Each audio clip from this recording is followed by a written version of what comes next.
Hello, friends. Welcome back to the podcast. I am so happy you are here today. Today, we have a long journey ahead of us. We are going to tell a story that is very common in the modern world. It is the story of Mark. Mark is a man who carries a heavy suitcase. But this suitcase is not made of leather or plastic. It is made of stress, worry, and ambition. Mark thinks he must carry this suitcase to be happy, but today he will learn to put it down. Before we start, let's remember our shadowing rules. This is a long session, so you need energy. Listen to my sentence, wait for the silence. Repeat the sentence exactly. Don't just say the words, feel the words. When Mark is tired, your voice should sound heavy. When Mark is free, your voice should sound light. Are you ready? Let's step into Mark's office. Mark looked at the clock on the wall. It was 2 a.m. Everyone else was asleep. The city was quiet, but Mark was awake. He was always awake. Mark worked for a big international company. His title was Senior Director. It sounded important. His parents were proud of him. Mark is doing so well, they told the neighbors. But Mark did not feel well. He stared at his computer screen. His eyes were red and dry. His back hurt constantly. He had a headache that never went away. It was like a tight band around his head. He drank another sip of cold coffee. Just one more email, he whispered. Just one more report. Mark treated his body like a machine. He put in coffee and he expected work. But even machines break down eventually. The next morning, Mark was in a taxi. He was going to a meeting. He was checking the stock market on his phone. Suddenly, a reminder popped up on his screen. Sarah's birthday dinner, tonight 8 p.m. Sarah was his best friend from college. Mark looked at the notification. Then he looked at his work calendar. He had a conference call with Tokyo at 8:30 p.m. He felt a sharp pain in his stomach. He had missed Sarah's birthday last year, too. He texted her, "So sorry, Sarah. Crazy day at work. Let's celebrate next week." He knew he was lying. There was no next week. Every week was a crazy week. He felt lonely, but he told himself, success requires sacrifice. I am building my future. But he didn't realize he was destroying his present. 2 weeks later, the crash happened. Mark was standing in an elevator. He was going to the 45th floor. The elevator was crowded. People were wearing gray suits. Nobody was talking. Suddenly, Mark felt hot, very hot. He loosened his tie, but he still couldn't breathe. The air felt thick. His heart started to hammer against his ribs. Boom, boom, boom. He thought, "Am I having a heart attack?" His hands started to shake uncontrollably. The elevator stopped at the 20th floor. Mark ran out. He didn't care about his meeting. He didn't care about his boss. He just needed to escape. He sat on the floor in the hallway. He put his head between his knees.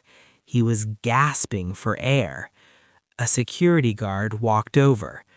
"Sir, are you okay?" the guard asked. Mark looked up. Tears were running down his face. "No," Mark said. "I am not okay. Help me." The doctor was very clear. "Mark, your heart is fine," the doctor said, "but your mind is exhausted. You have severe burnout." The doctor gave him a paper. It said 1 month of medical leave. For the first 3 days, Mark panicked. He woke up at 6 a.m. automatically. He reached for his phone, but he had turned it off. He sat on his sofa. The apartment was silent. He felt useless. "Who am I without my job?" he wondered. "I am nobody." He tried to watch TV, but he couldn't focus. He tried to read, but the words jumped around. His brain was like a car engine that was still hot. It needed time to cool down. One Tuesday morning, Mark looked out the window. It was raining. He saw a child jumping in a puddle. The child was laughing. He watched him for 10 minutes. "When was the last time I laughed?" Mark asked himself. He couldn't remember. He decided to go outside. He put on a raincoat and boots. He left his phone at home. He walked to the park. The rain was cold on his face. It felt real. He took a deep breath. The air smelled of wet earth and grass. He walked for 2 hours. His legs were tired, but his mind was quieter. The noise in his head stopped. For the first time in years, he heard the birds. Mark started a new routine. No alarms, no emails, no rushing. He bought a sketchbook and some pencils. He used to draw when he was a teenager. He sat in the park and drew the trees. His drawings were not perfect, but it didn't matter. There was no deadline. There was no boss to judge him. He started to cook his own food. He chopped vegetables slowly. Chop, chop, chop. He focused on the colors, the orange carrots, the green peppers. He learned to enjoy the process, not just the result. One evening, his phone rang. It was his boss. Mark looked at the screen. His heart beat a little faster, but this time he didn't answer. He let it ring. He realized he had a choice. He chose himself. Mark called Sarah. "I know I am late, but can I buy you dinner?" Sarah was surprised, but she said yes. They met at a small Italian restaurant. Mark looked different. He wasn't wearing a suit. He was wearing a soft sweater. He didn't check his phone every 5 minutes. He looked Sarah in the eyes. He listened to her stories. "You look rested," Sarah said. "I feel human again," Mark replied. He told her about the panic attack. He told her about the painting. He wasn't ashamed anymore. He realized that being vulnerable made him stronger. The month was over. It was time to go back to the office. Mark was nervous. Would he fall back into the trap? He walked into his boss's office. "Welcome back, Mark," his boss said. "We have a lot of work for you." Mark sat down. He took a deep breath. "I am happy to be back," Mark said clearly, "but things need to change." His boss looked surprised. "I will work hard from 9 to 5, but I will not answer emails at midnight. I will not work on weekends. I need balance to be a good leader." There was a long silence. Mark didn't look down. He waited. "Okay, Mark," his boss said finally. "Let's try it your way."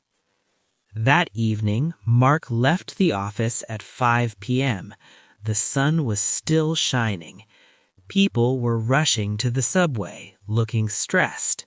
Mark walked slowly. He stopped to buy an ice cream. He tasted the vanilla and chocolate. He smiled at a stranger. He was still a director. He was still successful, but he wasn't carrying the heavy suitcase anymore. He was free. He walked home excited about his life, not about work.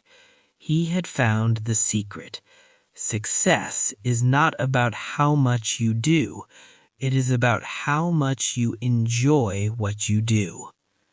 And that is the end of Mark's journey. From darkness to light, from chaos to peace. You did an amazing job today. This was a very long practice.